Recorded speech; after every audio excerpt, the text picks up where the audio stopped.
And welcome to the Aaron Katzman Show. I'm your host, Aaron Katzman. We speak to your life, your money, and your investments. And as always, we're coming to you from the spiritual and soon to be financial capital of the world, Jerusalem, Israel. If you like this content, please hit the like button below. And if you've not yet done so, please subscribe to both the YouTube channel and to the podcast. And if you find this information useful, please share it with anybody and everybody. So I speak a lot about planning for retirement, but it's funny. I just posted a column that I wrote in the newspaper in the Jerusalem Post on LinkedIn, and I got a comment. It was about planning for retirement. And I got a comment from someone who said, well, I'm not really ready for that yet. And my reply was, well, you never know. It comes up really, really fast, right? Life goes by like a blink of an eye, right? I'm not getting sentimental, I'm not getting sappy, but time goes pretty fast. I was reading a really interesting article, and it really sums it up in a nutshell. Sometimes, and I may be guilty of this also, right? We talk about you got to plan for retirement, but sometimes we're not in control of when we retire, right?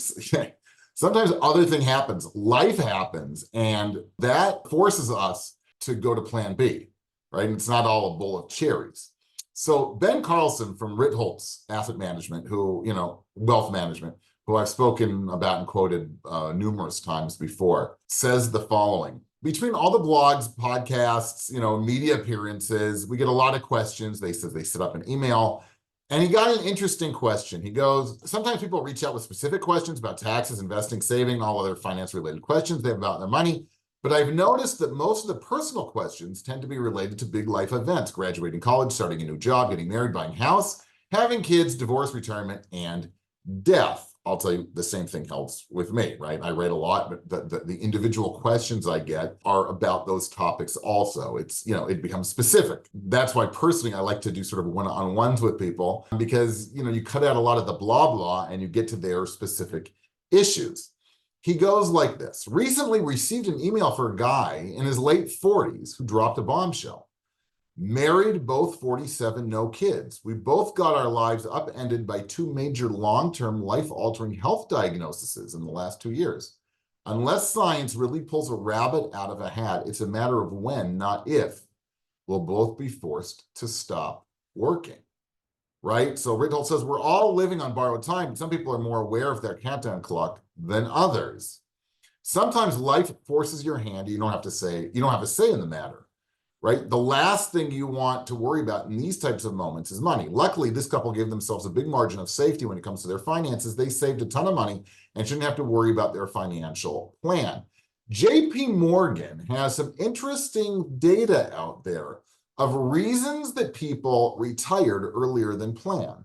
A third of the people retired because they were able to financially, but a third of the people retired because of a health problem or disability, and 30% of the people were downsized, or there were changes at their company, which, no control of their own, right? They were downsized, and, they didn't make it to 65, and they were downsized. And why, as we all know, right? Why is a new company going to hire? Why are they going to, keep the more expensive salary when you can take somebody younger with less experience and pay them a fraction of what these people are making, right? We want, that's all over the place. It's always in the media. There are movies about that, the person who's in his early 60s who gets downsized and what have you. Many retirees end up hanging it up a few years earlier than expected due to health, work, financial, or other reasons. According to the JP Morgan numbers also, people expected to retire at 65.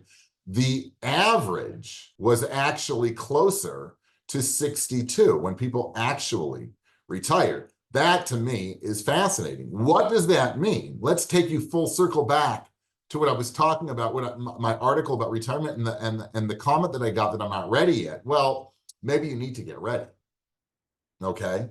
Maybe we really should take things a little more seriously because we don't know what's going to happen, right? We always talk, well, it's 65, 67, whatever whenever you're planning on retiring, great. You'll have your pensions, you'll have your Social Security, in Israel, every bituach leumi, whatever money you've saved to help supplement your income, phenomenal. But what if life happens and you're in your 50s and voila, right? You're stuck. Maybe that means we should take this a little more seriously, and really we should, instead of waking up when our 50s and start planning, maybe we should really, really, really focus on these things when our 30s and 40s.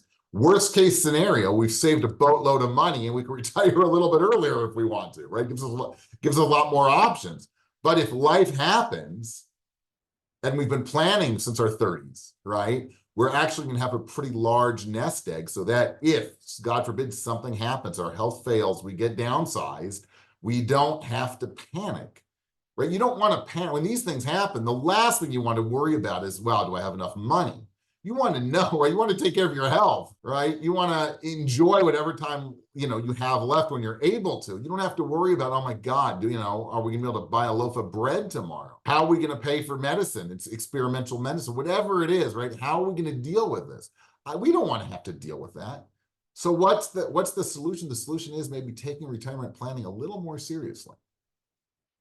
Instead of delaying things until we're in our late 40s and early 50s, which most people do because most people procrastinate, maybe we should start really taking things seriously when we're in our 30s, right? I know I talk about it doing in your 20s and 30s, but okay, I'm also, realize that most people don't wake up when they're early and start thinking about what life is going to be like 45 years down the road, right? That generally doesn't happen. I'm well aware of that. But maybe when we're in our 30s, we should have like this push to really, really, really start thinking about not what we're going to do during retirement and whatever, but we should really, really focus on saving for retirement. Because if life happens, we don't want to be up the creek. Okay? So it's not fun to think about, but things happen. We all know stories, right? We don't want to be on the wrong side. None of us, we pray that we're not one of those stories. But God forbid if we are one of those stories, shouldn't we be prepared for it financially? You've been tuning into the Aaron Katzman Show. We speak to you about your life, your money, and your investments. And as always, if you like this content, please hit the like button below. If you've not yet done so, please subscribe to both the podcast and to the YouTube channel. And if you find that somebody that you know might find this interesting, please share it with them. Hit the share button and share it with those people who might find this interesting. Thanks so much for tuning in, and we'll speak to you soon.